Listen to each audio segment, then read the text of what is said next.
Last time যখন খালামণি বাসায় গিয়েছিলাম, মানে বড় খালামণি বাসায় গিয়েছিলাম, তখন বিকেলবেলা আমরা ঘুরতে বেরিয়েছিলাম অ্যান্ড আমি একটা পিঙ্ক কালার ড্রেস পরেছিলাম। অবশ্যই এই ড্রেসটা আমার না, এটা ছিল বড় খালামণির ড্রেস অ্যান্ড এটা আমার যথেষ্ট পরিমাণ ধুলা ছিল, এর জন্য আমি ওনাটা বড় করে পরেছি যাতে না বোঝা যায়।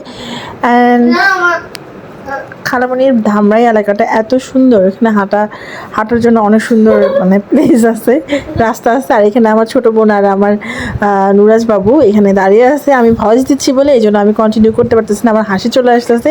এনিওয়েজ এখানে কিন্তু নীল শাড়ি পরে আমার আম্মু আছে সাথে, আর আরও সবাই ছিল, যেমন ছোটো আন্টি ছিল, তারপরে জাবি ছিল, আমার ছোটো ভাই ছিল, সবাই ছিল।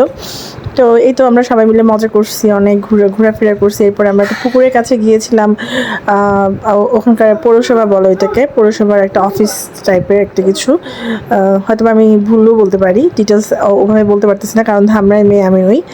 এনিওয়েজ আমার ভিডিওটা কেমন লাগে বা আমি রেগুলার যে ভিডিও বানাই সেগুলো কেমন লাগে অবশ্যই কমেন্ট করে জানিও। আল্লাহ হাফেজ, টাটা।